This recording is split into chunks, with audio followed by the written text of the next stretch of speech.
You're listening to Business Talk Radio, where we take business to the next level.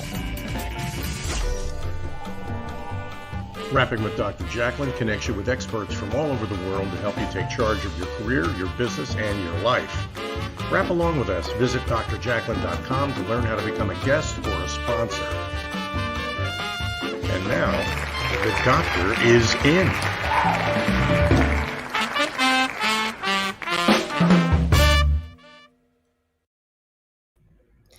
Hello and welcome to Rapping with Dr. Jacalyn. I am your host and executive producer, Dr. Jacalyn Kerbeck, and this is a brand new show. We are so excited. This is the Celebrate Great Britain Royally Rich Show, and I am joined today by my co-host, Cini, and we have two beautiful, fabulous people who are our guests, and we have a guest of theirs. So we have three fabulous people from the UK joining us today. We have Pelham Turner, we have Helena Chard, and we have Phillip Sykes. We are thrilled to have this programming brought to you, and let me bring out my co-host, Mr. Cini. Hello, sir. What a pleasure it is to be. By the way, I'm wearing my "We're on mute" shirt. So if it should turn out that somebody's on mute, I'm all ready to go to give them a cue. And well, Dr. Jacalyn, I don't know how you did this magic act, but to be able to pull together these three guests to make this program, congratulations. I think it's such a wonderful opportunity for everybody. Well, thank you so much. I actually don't know how either. So I'm just so grateful to Ian and to Helena and to Phillip. It's just truly wonderful. And, there's a lot of conversation in the States. Always we're fascinated with the UK. We're fascinated with the royal family. We're fascinated with the British culture. So we're going to get some insights on what's going on over there from experts. In today's show and in all the future shows too. And I do want to say that the three examples of British royalty that we're bringing out today are the reason why you people watching the program and listening on Business Talk Radio ought to consider, as soon as they feel comfortable doing it, they ought to consider a vacation in the UK. I posted on LinkedIn that it's my second favorite nation. It's a close second favorite. It really is a wonderful place, not just for all the wonderful things you can see, but for wonderful people like the people on our program today, meeting them and talking to them. It's a great thing to do. Well, let's bring them out. And I just want to encourage our audience. We are live streaming on social media. We're on Facebook, LinkedIn, YouTube, Twitter, Twitch TV, and of course, Business Talk Radio. We'd love to hear from you. So without further ado, welcome to the program, Ian, and welcome to the program, Helena. Good to see you both. So excited. Thank you so much for your invite. It's such a pleasure. Great introduction. You, in my mind, you're the reason why somebody would want to go there, to meet people, wonderful people like the two of you. It's such a great place to visit for that reason. We would like to welcome you to Great Britain. We look forward to it. I'm on my phone doing Velocity right now. I'm working it out. Perfect. We're blushing. We're blushing with your comments this afternoon. Good afternoon to you. So good morning to you, and it's tiffin time. It's tea time in the good UK. So we have tea time. You see, absolutely. Well, and obviously it's Her Majesty the Queen's birthday, which is a very, very big celebration. She is 95. Very excited for her. She's got a very quiet time at Windsor at the moment. Obviously, we're sad. The passing of Prince Philip, so condolences to her and her family. But I hear that she's having a quiet, peaceful time, and she's sent out some tweets, and she's very happy that we're all happy and thinking of her, which is great. I just hope that someone delivered a little flower on her tray with breakfast and her favourite cup of Earl Grey tea, because that's what Prince Philip used to do for her. So let's hope that happens. And also, she's been given 2 little dogs as well by Prince Andrew to keep her company. Oh, so nice. A little corgi and a Daxi corgi mix. She said she would never have little baby dogs again because of her age, but obviously I'm sure they're keeping her entertained. Well, I think especially in this time where she's dealing with a pretty big loss, and no matter what we may have imagined, these are people just like us, and they have deep feelings, even though they may do a really particularly good job at hiding them. They have deep feelings. They feel these things very deeply. And you both have met the Queen What is she like, and how do you think she's coping with this loss? The Queen's very For scary. me, I think. I'm sorry. Carry on. No, Ian, you go ahead. Go ahead. Okay. The Queen, I think, in reality, always believes in continuity. That's the motto. That's the whole regime of the royal family. So my belief that you will start seeing the Queen out and about again. I hope she does come out and about, because I think the whole nation want to say how sorry we are for what has happened to you. I think the reality, with the Queen is she's much loved. She's never put a foot wrong in all of her reign. And I think the whole nation, although we could only watch it on television, I think the thought is that if she comes back out and she starts doing public appearances again, that she will realize from the whole nation how much the whole nation love her, respect her, and how they are really in admiration for her as well, and how they really want to console her during a time like this. I think that Helena, I think you sent us a photo of the Queen and Prince Philip, and maybe we can bring that up, Dr. Jacalyn. This is a couple. This is a married couple. These are people who've been together for a long time. And yeah, I know we're talking about royalty here, but they feel for each other. They felt for each other, and I'm sure this was a really difficult time for. They have, a huge bond. This is one of my photographs I took at St. Paul's Cathedral, and I just captured this moment that I think sums them up. They're both each other's rock, and I can't imagine what Her Majesty must be feeling, but she and he always knew where to be in the situation to help the Queen. At that moment, she had a little chuckle and she was struggling a little bit coming down the steps, and he just sort of put out his hand and guided her down the steps. But it was just this look that they had, this moment of love, and which was captured. And I, to me, because obviously it's my photograph, I think it just sums up their love. And I hope you like it as well. It's a beautiful photograph, but for exactly that reason. I think you can see a little electricity flowing through those connected hands. Yes. And that really is the whole point of a marriage. This is a marriage, like many of us have experienced, and the two people who really care a lot for each other. So no matter what you may have seen in The Crown, which is a pretty popular TV series on Netflix, no matter what back talk you may be focused on, the reality is these are people who care deeply for each other. They matter to each other. Well, they just have been there for each other for 73 years plus. And it's quite interesting what you said as well about the Queen, everybody. Obviously, she made a declaration to everybody in 1947 that she would be with guiding us, the whole Commonwealth, for her whole life.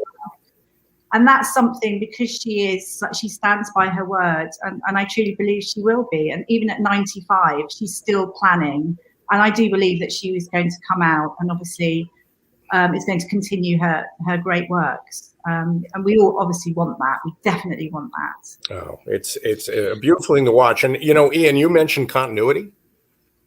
How does the typical British citizen, how do they gain from that continuity of the royal family? What is it we derive from that as ordinary people? Yeah. I think, just to go back to the photograph for a second, that the reality is that at that precise moment, the Queen didn't even look round. She knew Philip was there. And I think that's the moment that really captured, and really it epitomizes how the nation feels on Prince Philip right now. The whole nation recognized he was always there. And I think with the continuity that is happening these days, what it means by that is that the royal family, I think, have a great presence. They can really unite the whole of the country again. We have gone through a political situation. We have gone through a pandemic. And the whole nation, I think, when I talk to people, they're virtually on their knees. And so, but when they see the Queen, when they see the royal family, when they feel the love that comes from them as well, it's a great unification signal for the rest of the country that we can move forward. And when we know that with lovely people like yourselves in the United States who really value that as well, we are as one. And that's really, you know, what the royal family, I think, are looking for. We are as one. Oh, that's So you said the sovereign acts as a focus for national identity, as you're saying, and we're all very proud. It's stability, it's continuity. and that, you know, Dr. Jacalyn, talk about culture. I know we had conversations about culture and why it's important. And when you put the royal family in the middle of a culture, I think you personify it in a way that makes it real to everybody. So I don't know, Dr. Jacalyn, what do you think about that? Yes, no, I agree. We were talking about the differences in culture in the United States versus what we perceive in the UK. And something I'd like to ask, obviously the two of you are legends, but if you could just share with us, how did you get involved how did you start, I should say, as commentators and as photographers for the royal family? Great question. I'll start with you, Helena.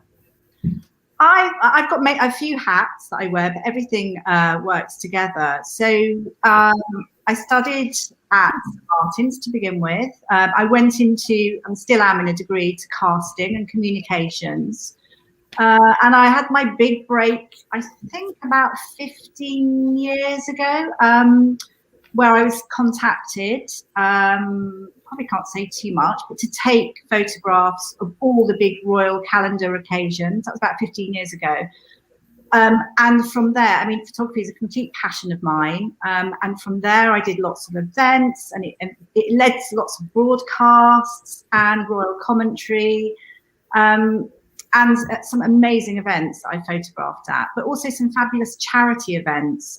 There are so many charities that the royals are actually part of. Their patrons of over 300 plus charities, and they have some fabulous events that both myself and Ian have attended. I think one that shines out was an amazing polo match, Ian, from some time ago, which was really fantastic, but caught some fabulous shots. That does sound fascinating. Thank you for sharing that. Helena Yes. has got a photograph of herself with Charles. Yeah, I don't. Yeah. Oh, wow. As if like magic. I don't. Is that? Can I say I actually took that photograph as well. I love it. I never get any photographs with Prince Charles. you know, and it actually happened. It actually happened by accident. It was at a polo match, and we'd been asked to actually create a scenario for Charles. And Helen and I were taking photographs. And as he was walking down the road, we are walking backwards with our cameras, taking photographs. And then Helena slightly tripped on something and fell into the queue of people who were to receive him. Lovely. And he saw that. He saw that, and he shook Helena's hand as well. That's the type of fun that he brings. And I'm just left as always, just taking the photographs and getting on with life. I don't get a chance to be photographed with Prince Charles. You two are great together. And by the way, hello to Phillip Chan, who just posted that comment. Thank you, Phillip. Ian, let's hear about your background and how you got started, please. Well, my as always, I seem to have this lucky rabbit's foot. It seems to guide my life. So the reality was I'd taken William's first baby shots as a royal photographer. And one day ITM, which is our big news gatherer in London, said, could you come and just talk about that?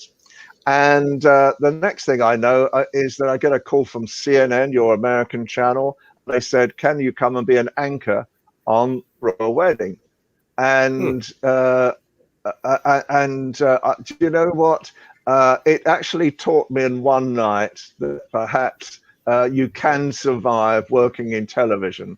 Very quickly, basically what was happening was that you do a sound check. You know what a sound check is. We were doing a sound check, and apparently the signal goes to Atlanta, then comes back, and the guy in Atlanta couldn't hear us. Have to speak loud. So we start speaking, and he said, I can't hear you. And they're doing the countdown, and this guy said, you can just have to shout.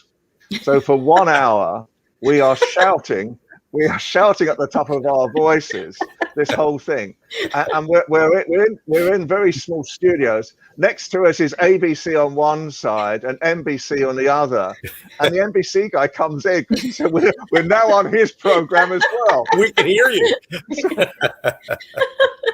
So they could hear us shouting our heads, trying to be heard. And I thought, after that, if I can do that, perhaps, and I've been very lucky, to be quite honest. A lot of the American networks have picked me up, along with Helena.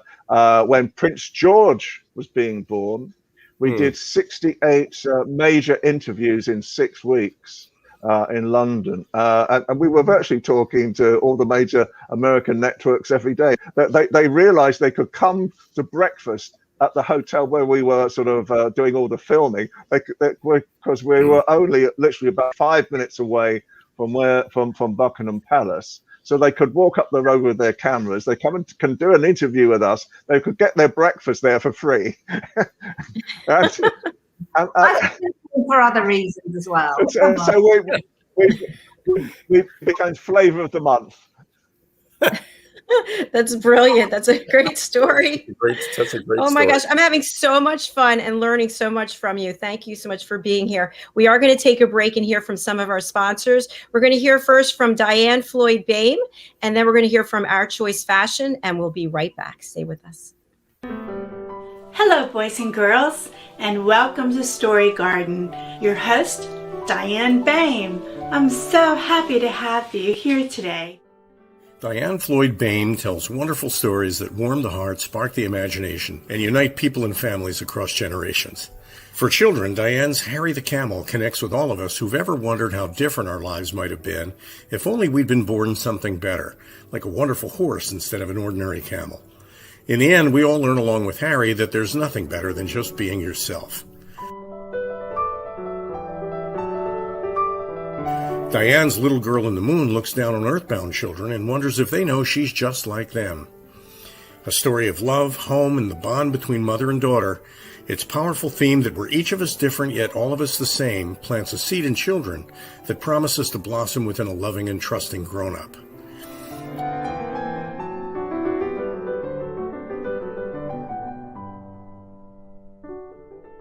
Diane's new biography, Rise, recounts the experiences of her grandmother, Ruby, to reveal the hidden strength of the human spirit.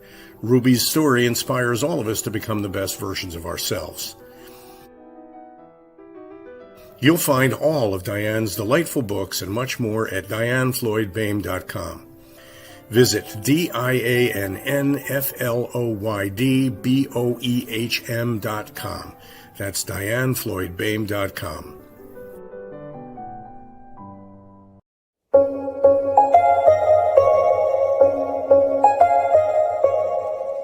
When all my broken sneakers started to pile up in the wardrobe, I realized that we have a problem. Sneakers are made from plastics, and plastic is not mendable. My name is Phillip, and I'm one of the founders of Our Choice Fashion. How many times did this happen to you? How can eco sneakers save the world when they break after only a few months and we have to buy pair after pair that breaks? We are here to give you the solution, a choice for truly sustainable fashion in the world's first circular sneakers. On average, we all buy 3 pairs of sneakers each and every year. This adds up to 25 billion sneakers per year, of which most end up in landfills. This adds up to 350 million tons of CO2 emissions, the same amount as for the country of Italy or the state of California. So we started to develop a product that would have all the old-fashioned qualities. It is mendable, it has a classic design, and it has a natural comfort. Because we chose the best designer there is, Mother Nature. The sneakers get more and more comfortable the more you wear them. Made from vegetable tan leather and natural latex from the rubber tree, the sneakers are both sustainable and comfortable. These sneakers are made from pure raw materials that are both fully biodegradable and fully recyclable. The best thing here really is that when your sneakers need an upgrade, you just send them right back to us using the same bag that you got them delivered in.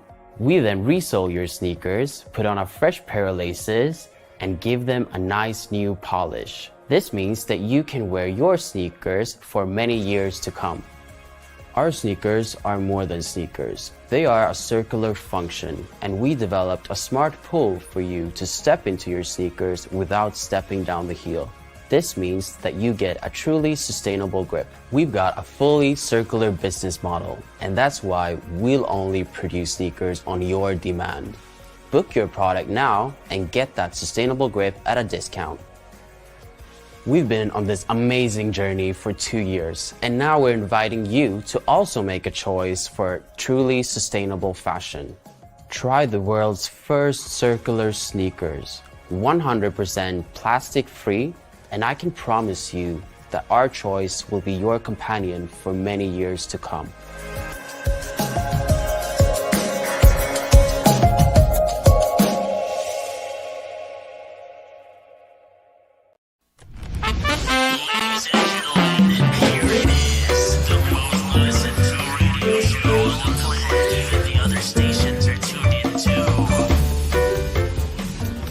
You're listening to Business Talk Radio, where we take business to the next level.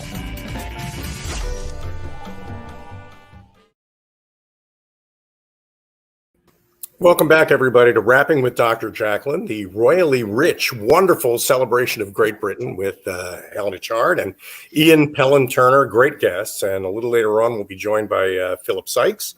What an interesting subject to me. But coming back from the break and in this segment, I want to discuss a rumor that we're hearing in this country that Her Majesty may be planning to step down in favor of Charles now that Prince Philip has passed on. Have you heard that too? I personally would say this is not going to happen. That's what I feel in my heart.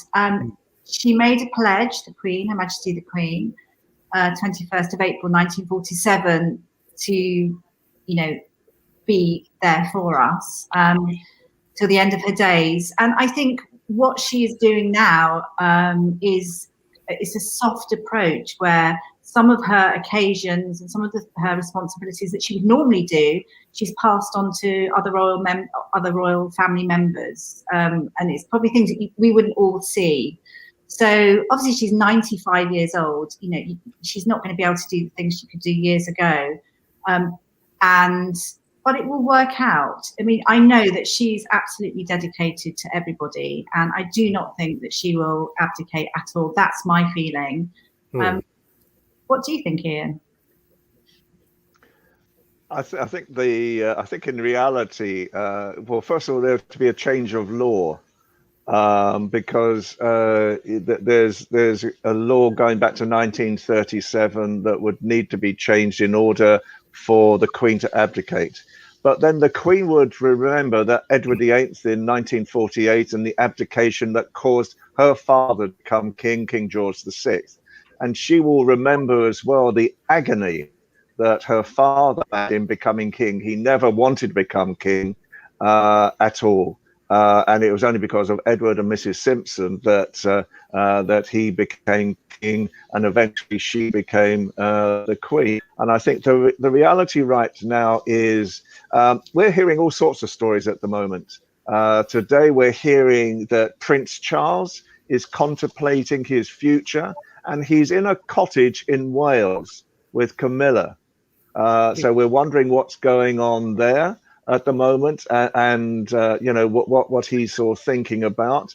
Apparently he had a short conversation with Harry and William just after the funeral. And so there's a thought process going on there now about how these things will come together. So basically, for me, I think the reality is that the royal family will unify. They will take all the pressure off the Queen, but still allow her to do the types of things that she enjoys doing, which is meeting the people. I think there's something I pulled out of that, which I think is kind of an important takeaway. The Queen made a pledge. Now, that pledge, the whole idea that somehow the family makes a promise.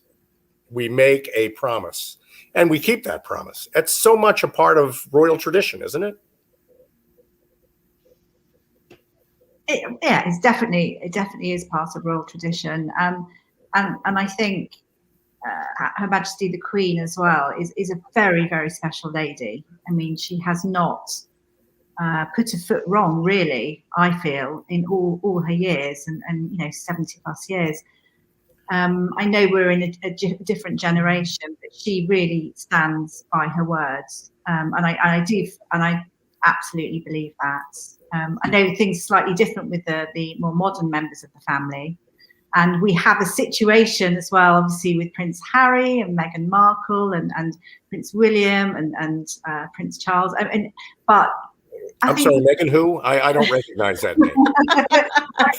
I hear that Harry and Meghan are doing amazing in America. You will, Al, you will. I'm sure she's my favorite clickbait. I mean, whenever I see anything about Meghan Markle, I feel like I have to know more about it. And in a lot of ways, the royal family has factors like, let's say, Meghan, who turn up every now and then like a bowling ball in a washing machine on the spin cycle, where all of a sudden now everything is moving in a completely different direction because of this irritant. I guess there's no other way to put it. And somehow the family has to, the Queen somehow in the middle of all that has to continue not putting a foot wrong. I think she does a masterful job of that. She does. I mean, it's tradition as well. I mean, it's something that she, from a very young age, has had instilled in her and has continued on with that. I mean, comparing Meghan Markle and the Queen, it's not going to work. She's had an American upbringing. She's been her own person. She's had her own voice. I would say she's felt stifled because it's a different institution to be brought into. I feel it will work out. I really honestly do in my heart, because I think Meghan has got a lot to offer if we can just get past this little fracas moment where they've just got to unify. All they have to do as a family is unify, because it will instill a lot of trust, and us here in Great Britain will be a lot happier, and the royal family will forge ahead in a strong unit. At this moment, it's slightly frayed, but together it's a real powerhouse, and I really feel that they will come together. And I think as here in the States, we'd love to see that happen too. That would be great. We'd like to see that in all our families. We would. Ian? I think in reality, I've got a slightly different take from Helena, and we all have our different take on Meghan. For me, quite honestly, she is the new people's princess. She is Diana personified. She really is, because I worked a lot with Diana. I saw the values of Diana, and when Meghan came to Britain, and for the first time, someone who was of mixed race came to Britain and was in royal family, the whole Black, Asian populations of Britain said hooray, at long last, we feel we are being represented by the royal family as well. And I think it's got to a point now where the thing that I noticed, there's an organization called the BBC in London. So I worked with the BBC for Harry and Meghan's royal wedding. But Meghan was constantly being prefixed by mixed race. And for me, I started becoming very, very uncomfortable with what the position this young lady was in. Because when I saw what she was doing privately, she was so similar in her nature to that of Diana. She really is. And to me, as I say, I'm probably out of step with other people, but I feel that Harry and Meghan can bring a tremendous amount to America, but she can also, Meghan especially, can bring a tremendous amount of unification to Britain as well. No, I know we have a break coming up. I just wanted to say, to the palace's credit, the Queen's statement after the interview with Oprah, what's her face? I can't remember her name either. after that interview with Oprah, whatever her name is, the palace's statement, the Queen's statement, was so measured and so moderated and so conciliatory. I mean, it's clear that she's doing everything she can to leave that door open. I think that's great. Good point out. We're going to hear from one sponsor, Trish Robichaud, and she said changing paces. And then we're going to bring out Phillip Sykes and hear what he has to say about the world of etiquette. I can't wait. Definitely. Stay with us. We'll be right back. Right back. The world is changing, and your company needs to change with it. Whether it's procurement, employment, marketing, or customer service, it's now more important than ever for your business processes to be inclusive to people with disabilities. Hi, I'm Trish Robichaud with Changing Paces, and I'm here to tell you that making your business processes accessible to people with disabilities is simply good for business. Accessibility and inclusion are the law. But here's what you may not realize. Disability inclusion is an opportunity, not an obstacle. In fact, a recent 4-year study found that companies that fully embraced disability inclusion had a 30% higher profit margin than those that didn't. Your investment in staff disability inclusiveness training can pay off in areas like innovation, brand recognition, as well as customer and employee satisfaction and loyalty, not to mention productivity and profitability. At Changing Paces, we can help you make that happen for your business. Our experts have real-life experience that will help your team gain insight and best practices they won't get anywhere else. And we can help you create a customized training program to bring your organization into compliance with local and industry regulations. This topic is very close to my heart for me, very personal. Dealing with the challenges of MS for the past 25 plus years and having lost my job as a result of my diagnosis back then, I've made it my mission to bring disability out of the darkness and create a more welcoming environment for people of all abilities. As a pioneer in the field of inclusiveness, our company developed and implemented one of the first accessible customer service training programs in Canada. We provide complete online training solutions that blend with your branding, your policies, and your systems. Between our disability subject matter experts and our technical partners, we can provide you with both the content and the platform that you need to create an evergreen training program that empowers your people while it transforms your organization and your company culture. In short, we make disability inclusion easy in all parts of your business. Contact us now for a quote or consultation at info@changingpaces.com. Your bottom line will thank you. Welcome back, everybody, to Rapping with Dr. Is it Dr. Markle or Dr. It's Dr. Jacalyn? It's Dr. Who and Shy. No. I'm getting everybody confused now. This is a great conversation about the royal family, touching on the whole notion of tradition. Great opportunity for us to introduce a new guest, Phillip Sykes, Phillip, welcome to the program. Good morning and good evening to wherever you are in the world. It's such a pleasure, Helena, Ian, and obviously Ali and Dr. Jacalyn. What a joy and what a privilege to have this amazing opportunity to connect and engage with you and your wonderful audience. Well, I'm going to start us off by saying this. I've had dinner with British people. When you, as a group, attack a plate, you do it with surgical precision. You know exactly what to do with the fork, with the knife, and with the spoon. In the United States, we just grab the food, shove it in our faces. Completely different style. So Phillip, explain to us all what etiquette is.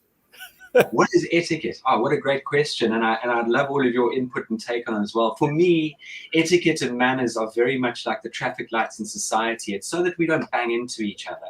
Etiquettes are those guiding rules of engagement. So when you travel the world, that you know how to connect and adopt to the style and rules of engagement within that country. And etiquette, for me, is very much manners and etiquette are bedfellows. They belong together. Manners is very much your inner self and how you connect and make other people feel, whereas etiquette are those guiding principles, and it gives you that confidence. You know, there's that wonderful phrase that the French have called savoir-faire. And when you translate savoir-faire into the English language, for me it equals confidence, but actually it means know-how, knowing what to do in any given situation.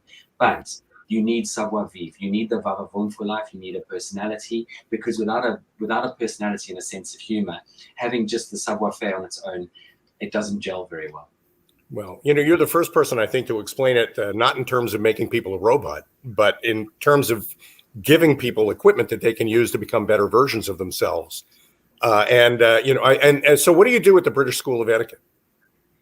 That's a wonderful question. I love it. We build confidence in people. We give people the tools to be confident. We give people the tools to really know how to connect, engage, better their relationships, whether it be at home, in business, amongst their friends. The British School of Etiquette, and I love that question. And, you know, at the end of the day, etiquette and manners are about bringing people together and taking the good from one another and learning how to connect with each other. So we incorporate a lot of emotional intelligence, because I truly believe that etiquette and manners and EQ really belong in the same ball together.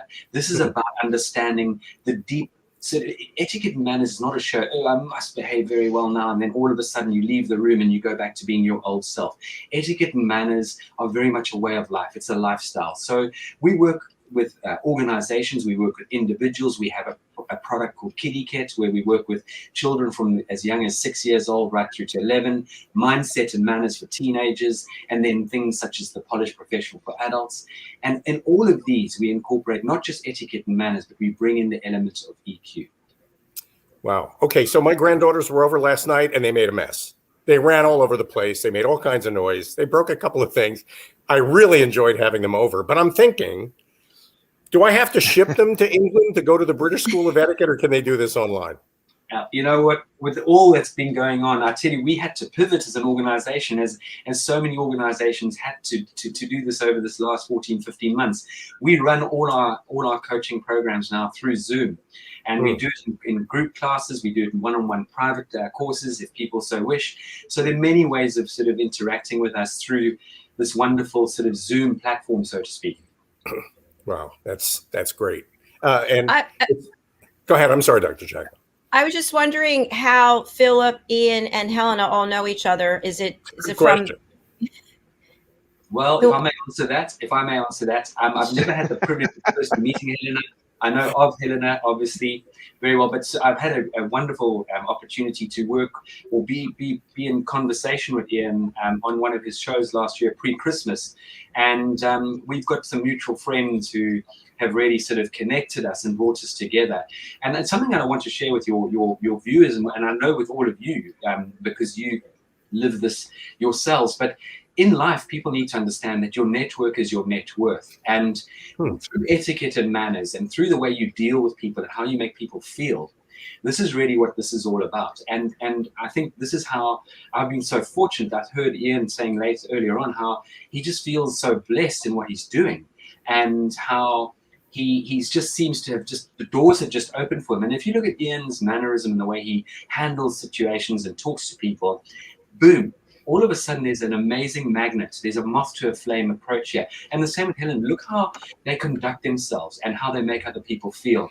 And if I may continue, I know you asked me a simple question, but many years ago, someone once asked me, Phillip, give us an understanding in your own layman terms what etiquette and manners really are. And I said, well, it's a bunch of things. The first thing is, in a world where you can be anything, be kind, number one.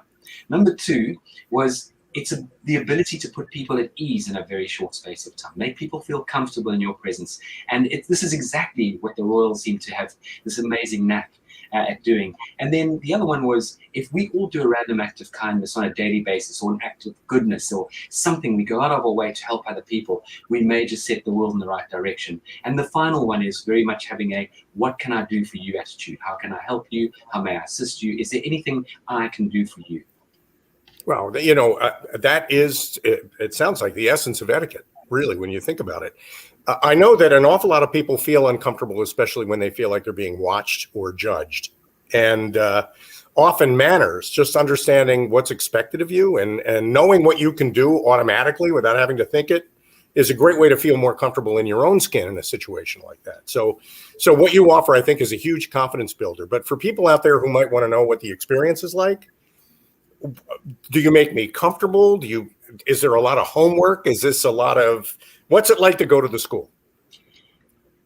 We give you tools to work with. Firstly, we give you food for thought, but we also explain and put some flesh on the bone before we even get into the so-called principles of etiquette and manners. For example, we ask you to take on board, do not let your mood dictate your manners, for example, and get people to think about that. Then we'll give people a tool on how to circumvent yourself from tripping yourself up. We don't do it consistently because we're human beings and we make a mistake. So going back to that, we've got various, obviously, brochures, and when I say brochures, workbooks and things like that that people follow. They get sent that a course, and then we go through the motions explaining and guiding people and giving them a huge amount of food for thought. And again, we use a lot of disruptive learning, allowing people to learn from one another. And you give us plenty of opportunity to do that. So we're not just alone with you, we're with others learning along with them. Absolutely. Al, I just want to interject for people who are listening on the radio. Phillip, I know you're still here with us, but what is the best way for people to reach out to you, get in touch with you, to work with you? Super. Thank you for the opportunity, Dr. Jacalyn. The website is www.thebritishschoolofetiquette.com, or you can look at through our website. We have all the social media channels: Instagram, Facebook, YouTube, Twitter. So you can connect with us on that, or you could email us directly, hello@thebritishschoolofetiquette.com. Beautiful. Thank you so much. I'd like to open it up to the panel to discuss the crown. We see a lot of etiquette, a lot of tradition in that program. I actually watched every episode twice, and I'm wondering a couple of things. First of all, what do the royals feel about it when they've watched it, and how much of it is true? I'm going to start with Ian. I think, first of all, quite honestly, I haven't seen the series, I have to be honest. I've heard about it, and we see sort of brief episodes of it. I think that the reality is that in Britain, we call this a dramatization. And so it's probably close to the truth, but probably has been dramatized at the same time. And just one point I wanted to pick up with Phillip as well, because he's been very coy this afternoon. He's worked with Prince Charles, and the reality is that a lot of the activity he works with teaches people how to meet the royal family. And one of the things that always amused me was probably one of the first things that Phillip taught was don't touch the Queen. Don't touch the Queen. You know, if she puts out her hand, you're allowed to shake it, but don't put your hand out and try and grab the Queen, or don't do what one Australian Prime Minister did a few years ago and decided to guide her by pushing her in the back around an audience. So I'm sure Phillip would probably comment on that. That is so true, Ian. There's definitely, this is the rules of engagement, specifically when you come to the royal family. And thank you so much. Yeah, it's an area that we are very privileged and blessed to work in, is giving people the confidence, tools on the know-how and the knowledge. And this is where many diplomats, I think, have been misguided through their roles that they handle when they do visit the UK, and they are privileged enough to be entertained by the royal family and specifically the Queen. They get it wrong. wrong. And that really makes me quite sort of not upset at all. It's just a bit confused, because surely there should be someone guiding them and giving them the rules of engagement. I mean, we've had incidences where I think Mr. Trump walked in front of the Queen. You never do that sort of thing. I think Michelle Obama put her arm around the Queen for a photograph and things like that. So these are the little things that really help you stand out from the crowd. It's that savoir-faire, it's that know-how, the knowledge, and that in turn gives you that wonderful confidence of how to connect and engage with people from all walks of life. That is such a good point, Philip. And, while I'm listening to you speak, I'm thinking there are corporations out there who could probably use for some of their employees a little bit of the training that you offer. So, I mean, we think etiquette is something that's personal, and so I would join up as a student. But there could be companies out there that have employees that really need your training. They are, and we're very blessed to work with some of the finest brands around the world in every sense of the word. So we work very closely with shop sales assistants who work with very wealthy people. And how do you accentuate that beautiful experience when people can pretty much afford anything and everything in that luxury environment? So we teach people the art of finesse and flair and elegance. We talk about attention to detail. We talk about the art of anticipation. And really, there's a thing called situational awareness. Be situationally aware of what's going on around you. And when you combine etiquette, manners, and EQ, it almost is, I truly believe, impossible to let yourself down, because you'll become very self-aware, self-conscious. You bring in empathy. You bring in how do you manage your mood, and am I quick to anger? And if I am, how can I control that? How can I perform at the top of my game? So we work with people. I think a lot of people get this. I think, and again, I'm not, as you can understand, born and brought up in England, but a lot of people think, oh, etiquette and manners is for the posh people.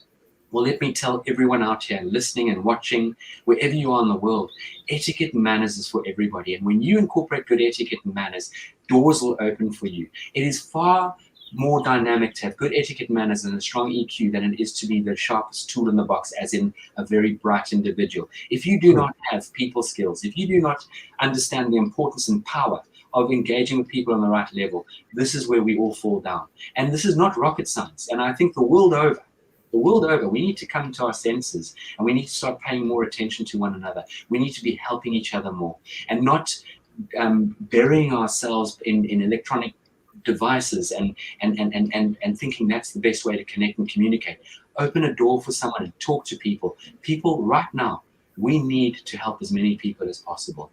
And that is the vision and guidance. And as an organization, we have been very privileged and blessed to set up the British School of Etiquette in Bermuda, Pakistan, India, Japan, Poland, and there are various other countries that we work in and represent. So for me, for this opportunity to try and let people know that etiquette and manners is for everybody. Don't think of etiquette and manners as an inconvenience. It's actually a convenience so that we don't bump into each other. Wow, there's a lot of power in what you just said. And, I think that whole idea that you have space and other people do too, and that you need to respect theirs and understand what to do in yours. But I have one question for all of you. We have to go to break, though. Sorry. When we come back, I have a great question for all three of you. So we'll perfect. Thanks so much. We're going to hear from Zane Carson Carruth. She's an international children's author, and she's also an etiquette professional here in the States. It's terrific. Hi, my name is Zane Carson Carruth, and I'm the author of this book, The World's First Tooth Fairy Ever.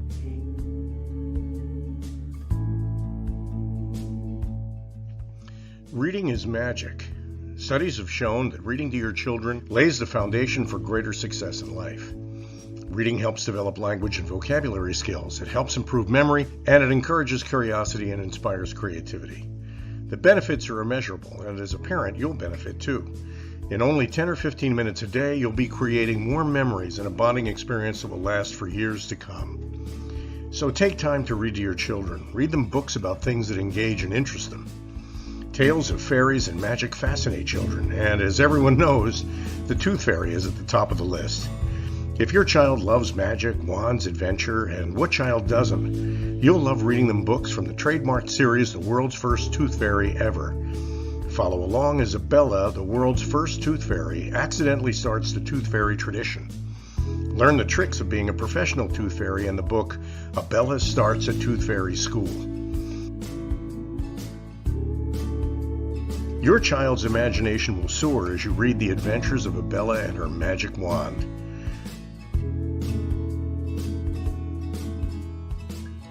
These wonderful books are available at worldsfirsttoothfairy.com and at Amazon, Barnes & Noble, and Walmart.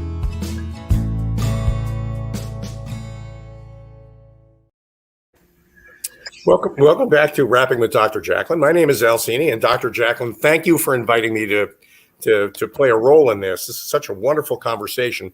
Here's my question for all of you.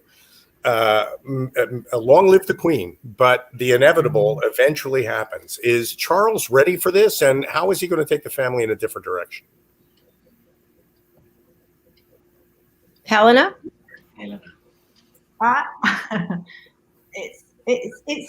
It's a very strange time here, I think, in Great Britain, and I think there's lots of talking to be done within the royal family. I don't think there's any one set answer to that. I do feel that Prince Charles is in fact ready. I think it is something that he wants, and I think it is something that he can do very well. I do think he's had a little bit of bad press, but that can all be turned around. He's very, very capable, and obviously we're not quite ready for it now. I would say that the Queen, Her Majesty the Queen, is still really strong and really wants to be with us, and she really is the person that's overlooking everything. So I think a little bit down the road, I think then we'll have a clearer picture. I think that's fair to say. Ian? Can I just say, just before I answer that question, Dr. Jacalyn, you are the epitome of royal elegance yourself, you know, and you have the style and everything that you could come to Britain and you would fit in with the royal family very, very easily, you know. And Al, that's nothing against you, sir. No, that's okay. But I'm always. I just thought that. Sorry, so I just nice. thought that had to be said this afternoon. I just thought that had to be said this, and Helena, of course, as well. It's nice and true. I keep saying we should change the name of the program to Flirting with Dr. Jacalyn. Unusual, Ian. Well, you know, that's another day. But I think with Prince Charles, as I said to you, I have a story for every occasion. And I was doing this show a while back, and we were talking about something different. I was on a breakfast show, and they were doing the countdown, and we were 30 seconds early, so I could hear my earpiece, ask him anything. So the question was, a few months before, Charles had said in an American magazine that he didn't want to become king. And so that was the question that popped into the presenter's head. They're doing a countdown, 15, 14, 13. They said, does Charles want to become king? And what I meant to say was, I've known Charles all my life, and of course he wants to become king. What I actually said was I've known him all my life, and of course he wants to become king, rather than I know that he wants to become king. And I thought, as soon as I said it, my goodness me, what have I just said? I'll go in the tower for sort of saying something like this. And that quote went round the world. I think the reality is with Prince Charles, yes, he wants to become king. Yes, he is ready for it. And I think with Camilla by his side, he'll make a very good head of the royal family and hopefully bring the two boys back together and really unite all the other members of the royal family as well. That would be a great thing. Philip, okay, now you've met the prince, so you know Prince Charles, and partly I want to hear from you if you feel as though he's ready and how he's going to do things differently than his mother. But also, this kind of plays into the whole idea of continuity of tradition and etiquette, if you will, and opening up the whole idea of the royal family is a big part of the next move, I think, for them, isn't it? It's huge, and again, I love Helena's summary or sum up of this. Now is obviously not the time to jump any guns right now. We need to take time to. I think the Queen, the royal family, England, Britain. We need to take some time to. I think they will be gathering their thoughts as I think it was Ian sharing earlier that Prince Charles is with Camilla right now in Wales, and they are no doubt pondering of what the future holds. Having said that, as and when Prince Charles does take the throne, I think he's exceptionally well equipped. He's an incredible man. He stands and he's done so much, just like his father. I think, you asked about The Crown earlier. I have to I've watched it, and I'm very blessed. I don't feel hugely close in per se to the royal family, but my uncle, who was the Air and Naval Attaché to Her Majesty the Queen in Europe many years ago, Captain Neil Blair, and he had the privilege of meeting the Queen. I mean, actually going up to Scotland and stalking with them and things like that. And I know for a fact that Prince Charles definitely will be able to sort of, will he be able to fill the shoes of his mum? Those are big shoes to fill. We know that, but I do believe that he will fit into them.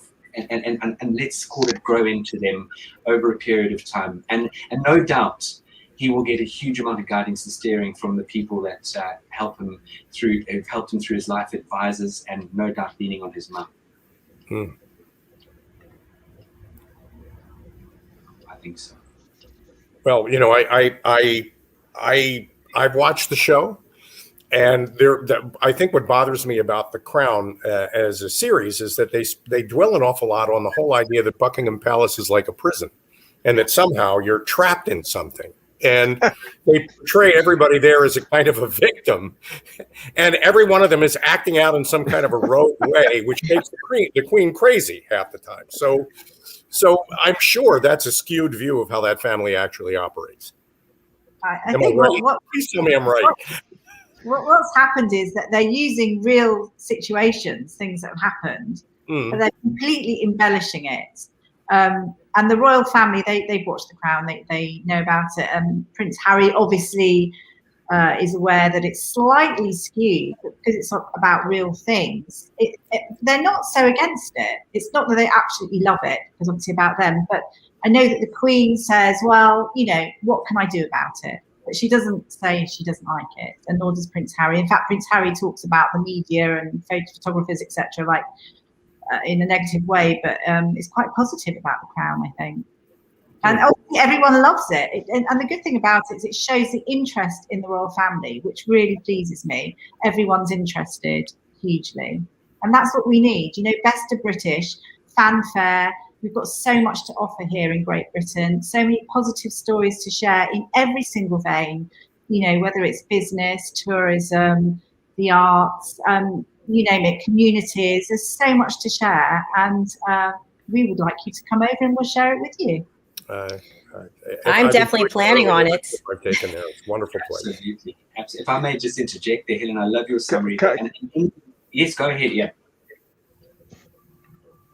No, I was just going to say the reality. There's a lot of fun things that go on behind the palace walls as well. On the occasions I've been there. I mean, one occasion I was there, and I was saying this the other day to you, Dr. Jacalyn, that I was walking along Buckingham Palace one day, and this emissary came up and said, "Not in front of the corgis." And I said, "Pardon?" And he said, "Not in front of the corgis." And I said, "What do you mean?" And he looked up in exasperation. And not in front of the corgis is the message that people are given if the Queen is just about to come. It's code. It's code.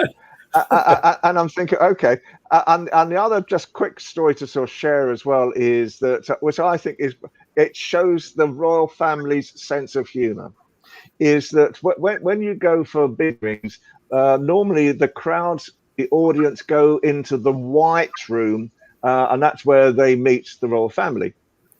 And in the White Room itself, it's this wall of mirrors.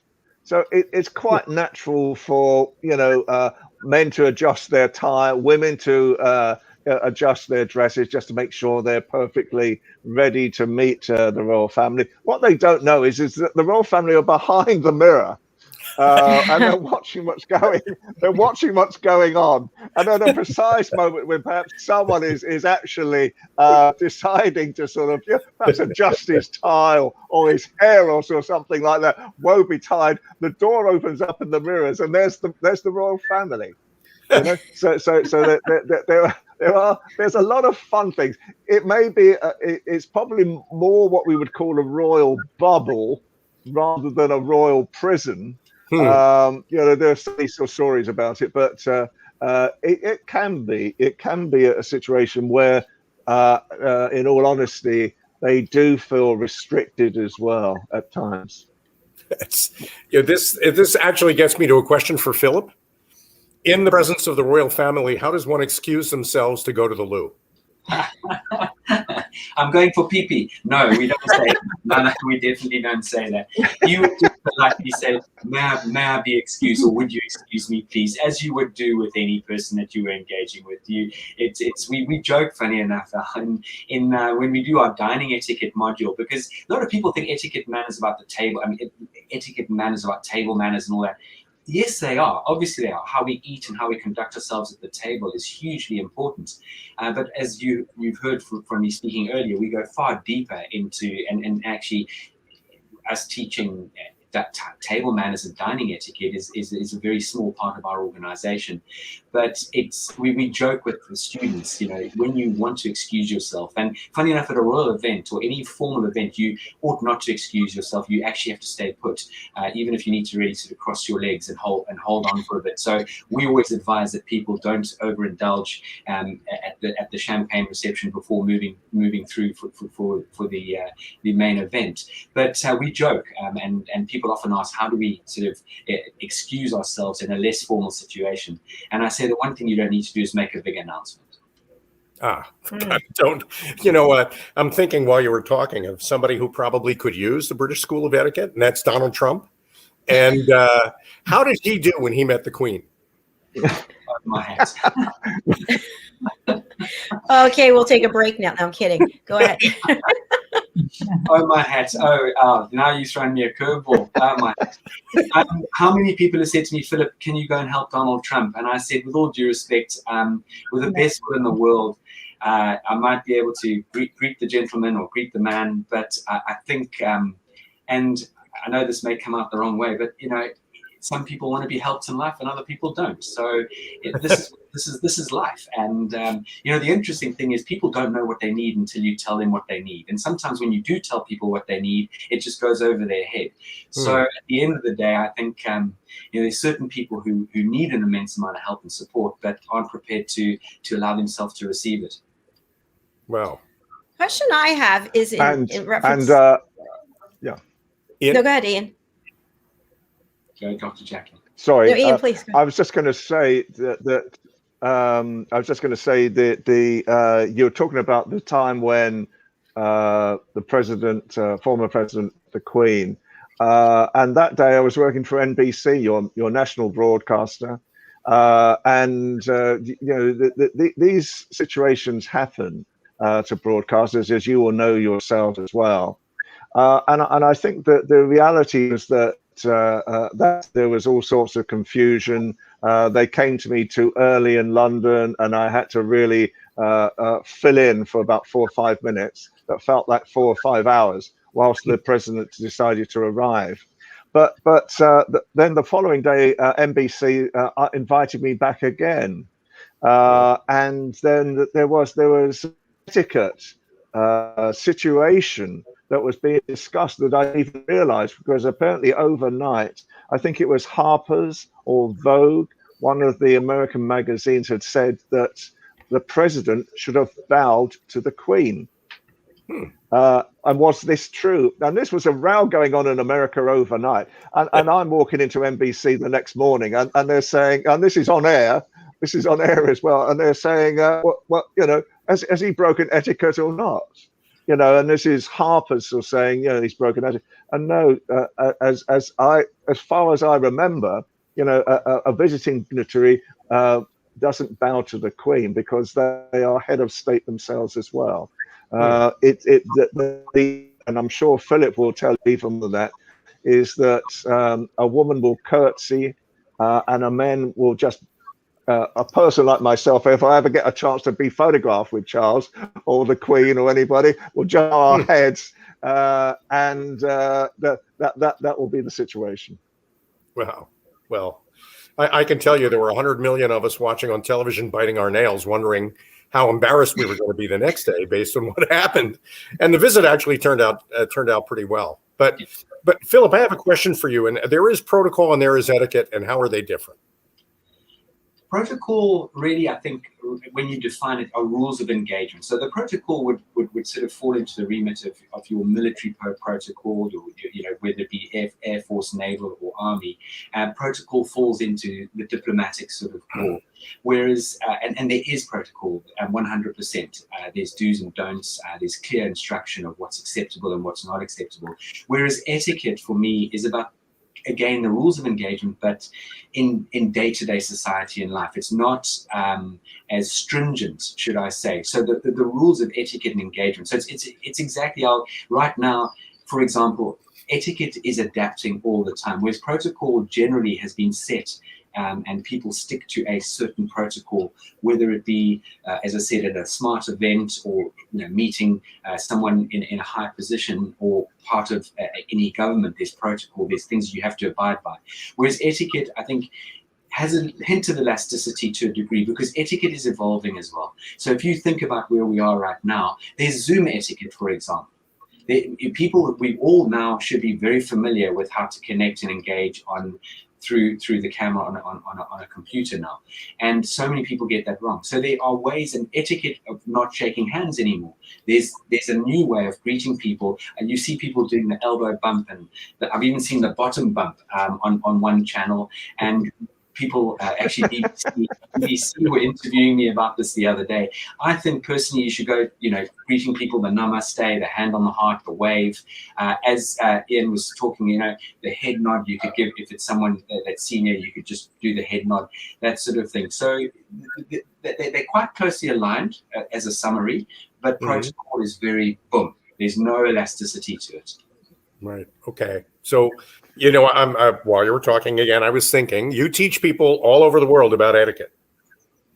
Is there any particular nationality that has a more difficult time than others figuring it out? And I know you're talking behind a couple million people's backs by answering that question, but let's give it a try. Okay, well, this is a wonderful question. I'm not going to try and be diplomatic here. You know, the interesting thing is, and that's a great question, is there one nationality or the other? It's more down to the actual individual. It's down to the individual. They see the power and of manners and etiquette. They realize that if I bolt this into my world, doors are going to open for me. So it's not, I can't even pinpoint whether it's a specific nationality. I mean, actually, on the other side of the coin, it's amazing to see how many nationalities are interested in finding out more. And going back to what Helen was saying, you know, England is just, we've got so much going on in this amazing country, the events. And I just want to sort of lean back to Saturday's event. Look at the precision. You know, England, Britain, there was no stone unturned. And even someone said, didn't Prince Philip even organize the weather? That's the precision. That is the wonderful thing about England and bringing people here, people who are interested in the culture. Now, I'm going to share with everyone. Does everyone in England have good etiquette and manners? No, the world over, we all need to work on our etiquette and manners. We all need guidance and steering. We all need to top up, and we all need to create this. It's a lifestyle. It's a way of life. You don't just choose one moment to have good etiquette and manners and next minute you don't. This is consistency in your life. Going back to your question, Al, tricky question, but I can honestly say, hand on heart, there's no one nationality that I've had a challenge with. Actually, it's all been quite an amazing joy. And just to give you an understanding, you know, we're in the middle of our train the trainer program, which works with people from all over the world. I've had people from America. I've had people from literally, you name a country, from Vietnam, from the most bizarre country names that you've ever come across. But at the moment, we're in the middle of one of our trains. I've got an amazing woman from Egypt. I've got an amazing woman all the way from Cyprus, an amazing woman from Mauritius, the island of Mauritius, an incredible woman who's 78 years old, by the way. 78 years old on this Train the Trainer course, because she wants to give back. She wants to try and help guide youngsters and give them the tools to move forward in their lives. So it's just fascinating, the people that really are genuinely interested and understand, and I go back to that term, the power of etiquette and manners. That was very, very adroitly answered. I'm proud of you, Philip. I was sure you were going to call us out as Americans. Can I Yes, can Ian, I just please say something? Sure. Because this is a piece of royal trivia. Well, because we're talking about etiquette, but there is etiquette actually within the royal family. So one piece of etiquette within the royal family is that if Kate is in the room without William and the Queen is there, she has to curtsy to the Queen. If William is in with her, she doesn't have to curtsy. So these are sort of types of etiquette that is actually within the royal family themselves at the same time. Interesting. Brilliant. It's a custom, and it's a known custom. And Kate strikes me as the kind of person who would absolutely love and embrace a custom like that. And then I think of Meghan, and I wonder if that isn't part of the reason why there might be some disconnect there. Helena, would you like to chime in on that one? No, I think. Oh, sorry. Yep. Sorry, could you say that again? I was just saying that I think Kate strikes me as the kind of person who would embrace a custom, like I need to curtsy to the Queen if my husband isn't present. But then I think about Meghan Markle, and I wonder if an American sensibility fits in a situation like that.